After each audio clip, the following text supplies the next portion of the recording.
खड्गं चक्रगदेषु चापफडिगां शूलं भुशुण्डीशिरा शङ्खं सन्ददतीं करे स्त्रिनयनां सर्वाङ्गभूषावृताम् नीलास्मद्युतिमास्य पाददशकां सेवे महाकालिकाम् यामस्तौ स्वपिते हरौ कमलजो हन्तुं मधुकैटभम् अक्षस्रकपर्शुं गदेषु कुलिशं पद्मं धनुष्कुण्डिका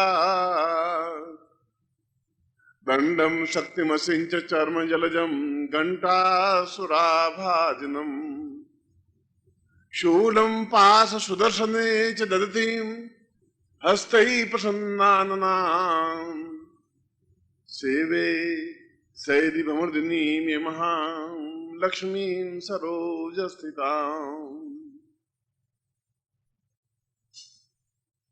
आश्विन नवरात्रि की इस प्रतिपदा को यह इस राजस्थान का अत्यंत ऐतिहासिक और औद्योगिक नगर कोटा में हम सभी साधक एकत्र हुए हैं और नवरात्रि का तात्पर्य ही यह है कि हम साधनाएं रात्रि को ही संपन्न करें। इसलिए सारी साधनाएं, सारे दिवस, भारतवर्ष के जितने पर्व, त्योहार, उत्सव सारे दिन को मनाए जाते हैं, चाहे अक्षय तृतीया हो, चाहे रामनवमी हो, चाहे श्री कृष्ण जन्म, कुछ भी हो, मगर शिवरात्रि और नवरात्रि तो शब्द ही शिवरात्रि और नवरात्रि है,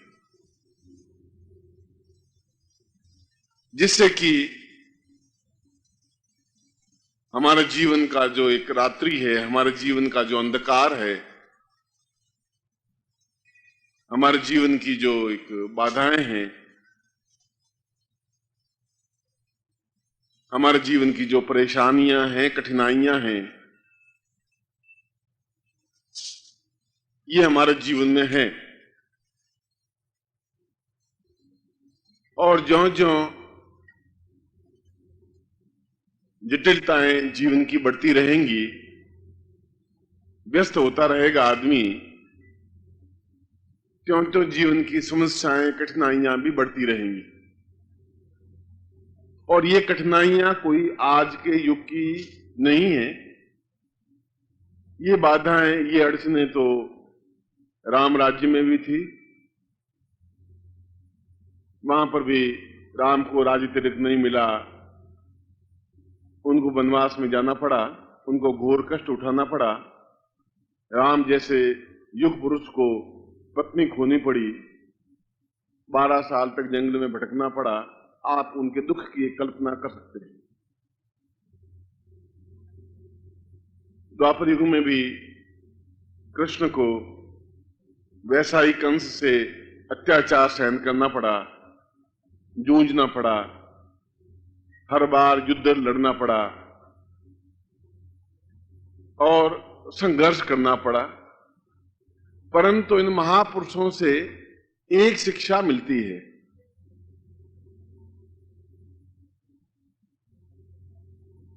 इसलिए वो महापुरुष कहलाए कि उन्होंने संघर्ष को संघर्ष नहीं समझा, संघर्ष पर विजय प्राप्त करने की क्रिया सीखी। रोए नहीं, कुलबुलाए नहीं, हताश नहीं हुए, निराश नहीं हुए, दुखी नहीं हुए। आया दुख और उस दुख को दूर करने के लिए बराबर प्रयत्नशील बने रहे। चाहे राम हो, चाहे कृष्ण हो, चाहे महावीर हो, चाहे बुद्ध हो, चाहे ईसा मसीह हो, चाहे पैगंबर मोहम्मद साहब हो, उनको भी यहां से मक्का से मदीना रेगिस्तान के रास्ते से भागना पड़ा अपने प्राणों को बचाने के लिए। ईसा को सूली पर टंगना पड़ा क्योंकि उन्होंने सत्य बोलना सिखाया। उन्होंने कहा कि जीवन को दुखों से रोते के और रोते हुए बीतना हमारे जीवन का धर्म और कर्तव्य नहीं है। रोने से समस्याओं का समाधान नहीं हो सकता और समस्याओं को लिए हुए चलना इंसानियत, मनुष्यता नहीं है। और इन सब लोगों के साथ साथ एक बात और जुड़ी रही हमारे जीवन में, हमारे शास्त्रों में, हमारे पुराणों में और सभी युगों में, चाहे वह त्रेता युग हो, चाहे द्वापर युग हो, चाहे कलयुग हो, चाहे वैदिक कालीन सभ्यता युग हो, उनमें उन ऋषियों ने, हमारे पूर्वजों ने उनके साथ एक गुरु भी रहा जो सही अर्थों में गुरु था, जो केवल भरमाना नहीं जानता था, जो केवल बहकाना नहीं जानता था। मैं भी आपको 4 कहानियां सुना करके बहका सकता हूं। मैं 4 हंसी मजाक ठिठोली की बातें कह करके आपको थोड़ा हंसा सकता हूं, मगर हमने तो पूरे रामायण में एक भी प्रसंग ऐसा नहीं पढ़ा कि विश्वामित्र ने राम को बहकाया हो और उसको चुटकुले सुनाए हो या उनको हंसी मजाक की बातें की हो। हमने तो ऐसा नहीं सुना, ऐसा पढ़ा नहीं। हमने तो सांदीपन आश्रम में एक बार भी सांदीपन ने कृष्ण को चुटकुले सुना करके हंसाया हो, मजाक किया हो, हमने तो ऐसा नहीं पढ़ा। हमारे शास्त्रों में ऐसा था ही नहीं। हमारे शास्त्रों में यह था कि जो भी व्यक्ति हमारे संपर्क में आता है, ये गुरु का कर्तव्य धर्म बता रहा हूं, जो भी मेरे संपर्क में आया उनके दुख को दूर करना मेरा धर्म है, यह गुरु का कर्तव्य था।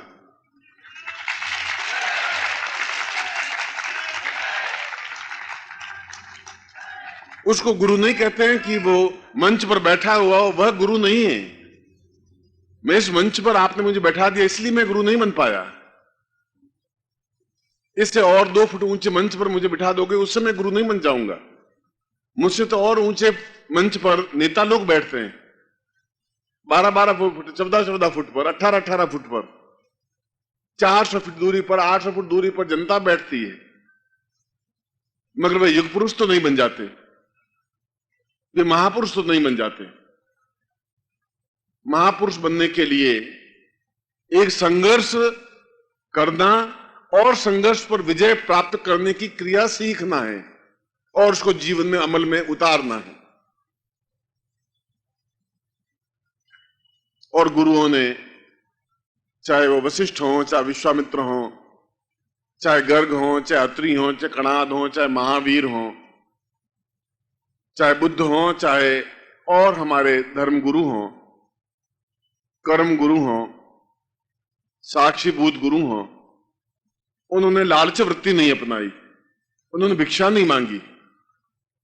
जो मिला वह खा लिया।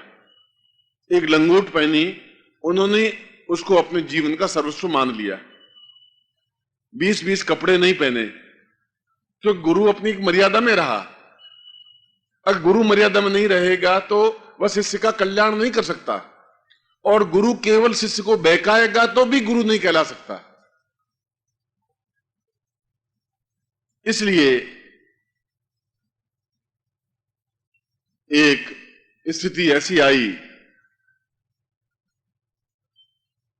जब राक्षस, और राक्षस का तात्पर्य है जो दुष्टता करने वाला, जो आपको परेशान करने वाला, आपको बाधाएं देने वाला, आपको कष्ट देने वाला, आपको सताने वाला, आपका आतताई, आपको हर बार से किसी न किसी प्रकार से नीचा दिखाने वाला है। राक्षस कोई जाति नहीं है, देवता कोई जाति नहीं है।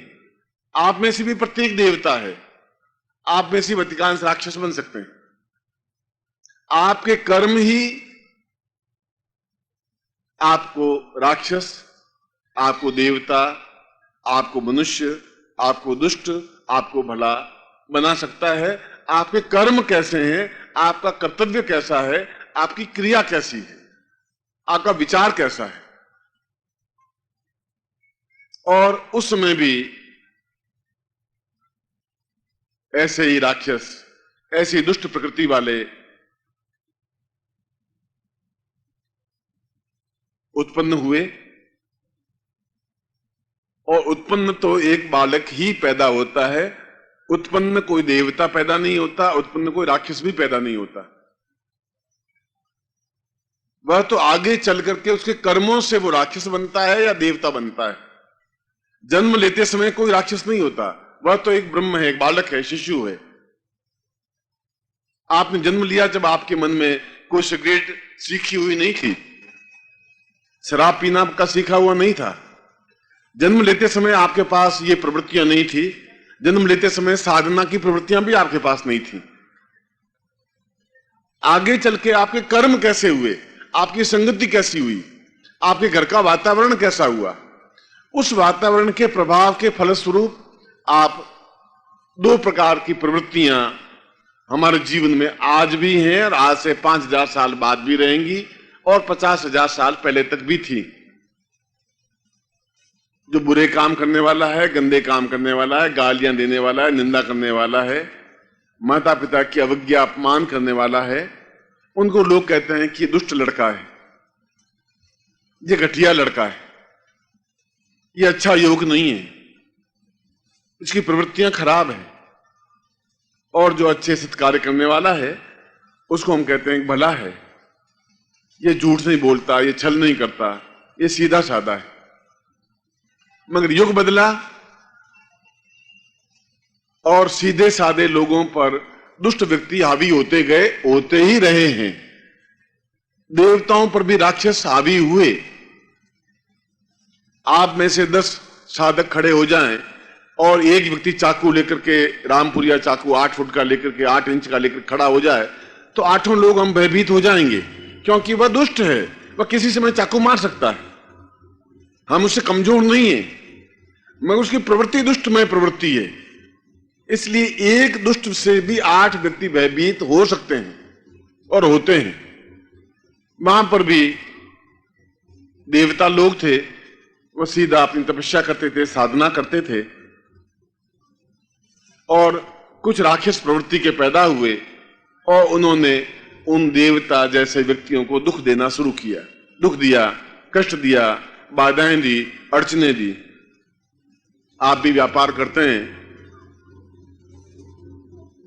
जिनका व्यापार नहीं चलता होगा वह आपसे प्रतिस्पर्धा नहीं करता, आपको कैसे हानि पहुंचाए, आपकी कैसे शिकायत करें, आपको कैसे नुकसान पहुंचाएं, आपके लिए कैसा बुरा करें, बस उनके दिमाग में एक ही बात घूमती रहती है, किस प्रकार से आपको हानि पहुंचा करके, तकलीफ दे करके, परेशान करके, किस प्रकार से आपके व्यापार को नुकसान पहुंचाए, आपके वापस व्यापार नीचा उठे, नीचे स्तर पर गिरे, उससे उनको प्रसन्नता होगी, इसलिए उनको दुष्ट कहते हैं, वो करेंगे। और जब देवताओं पर भी ऐसा ही अत्याचार होने लगा, तब सब देवताओं ने मिलकर अपने अपने शक्ति पुंज से, और प्रत्येक व्यक्ति में एक शक्ति है, सामर्थ्य है, ताकत है, क्षमता है। आप में भी एक शक्ति है, एक सामर्थ्य है, एक ताकत है, एक क्षमता है कि आप अपने जैसा एक और पुत्र पैदा कर लेते हैं। वह शक्ति है आपके पास। शक्ति तो है, तो पुत्र पैदा किया आपने, एक और अंश एक आपने प्रादुर्भूत किया। ये शक्ति नहीं होती, आप मर्त होते, मरे हुए होते, रोगग्रस्त होते, बीमार होते, अपाहिज होते, तो शायद एक और संतान, एक और पुत्र पैदा नहीं कर पाते। इसका तात्पर्य शक्ति तो है ही, हम शक्ति का उपयोग कैसे करें। किसी को थप्पड़ मारकर, किसी को गाली देकर, किसी की आलोचना करके, किसी के व्यापार को नुकसान पहुंचा करके,